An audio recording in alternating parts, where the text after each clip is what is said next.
Hi, I'm Gerald Wessels, and I'm the team leader with the Wessels Realty team, and this is part 2 in a series where we're dealing with the reasons that you should have a real estate agent protect you as you're getting ready to buy a piece of property. Recently, I had a closing, and I was paid one of the greatest compliments I think I've ever received, and that was, Gerald, you made everything go so smoothly. You know, when we're dealing with a whole lot of money and an important decision like purchasing a home, it can go awry very easily.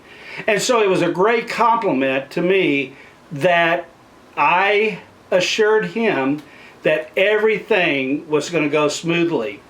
Well, I want to share with you 6 more items, well really 7 because I'm going to give you a baker's dozen, of why you should have a real estate agent working with you as you're purchasing a property.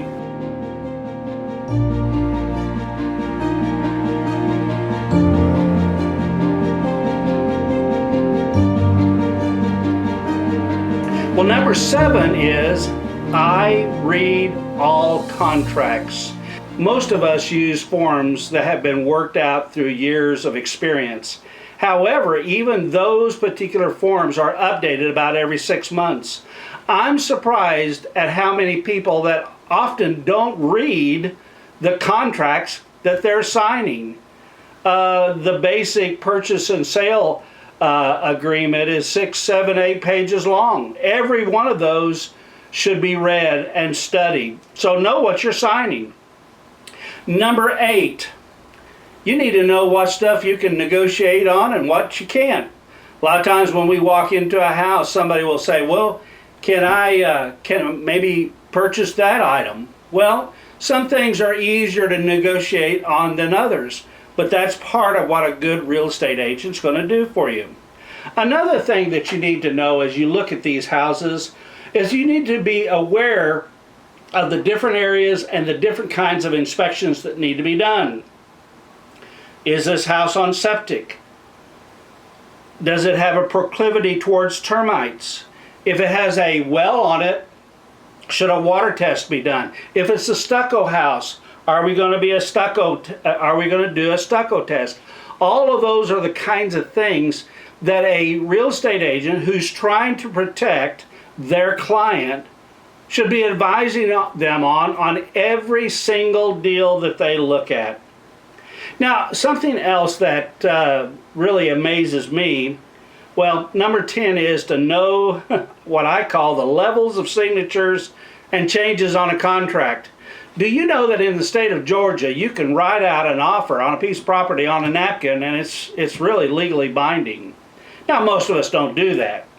And so the question is, what are the levels of signatures? What is the most binding when there's changes to those contracts? Is it typewritten material? Is it ink written material? Has it been initialed in the right places? All of those things, of course, protect you.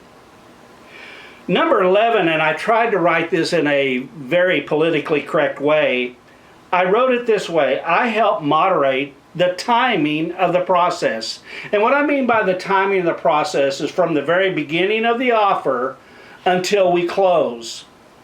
When I was a brand new real estate agent, I would charge right in there, and I wanted the appraisal done right now, and I wanted the due diligence to be in there, and I wanted everything to be done quickly. And I've got to owe it to my mortgage person. I learned that there was a process whereby we did things in certain order just in case if the deal broke down, we didn't lose money for the buyer.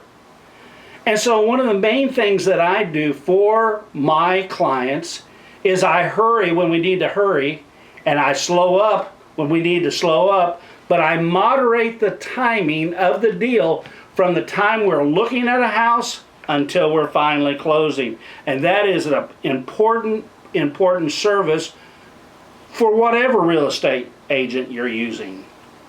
Of course, number 12 is an important one. I look for negatives in the situation. Now, that's not to say I'm a negative person, because I'm a very positive person.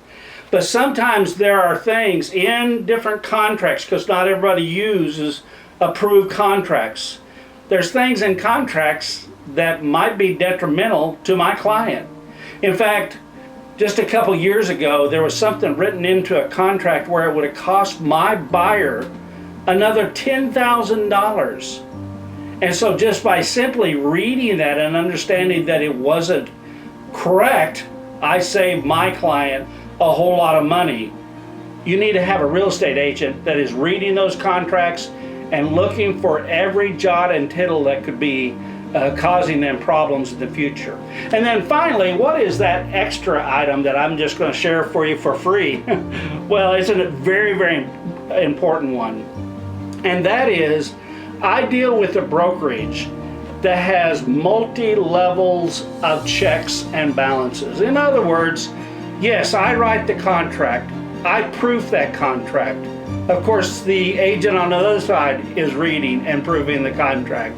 And the people who are signing it are reading and proving the contract. But at my brokerage, there's a number of people, different eyes, that are looking at that contract to make sure everything has been done in decency and order, and it is not a voidable contract. Well, once again, as I shared in the first video, I hope that you'll give me some advice.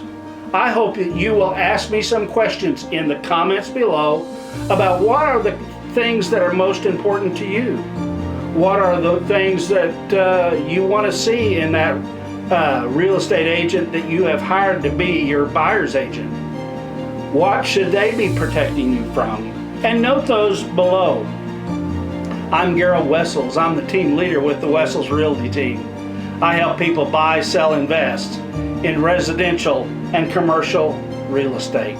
And if this video has been helpful to you, I hope you'll smash it and subscribe. And I will see you in the next video.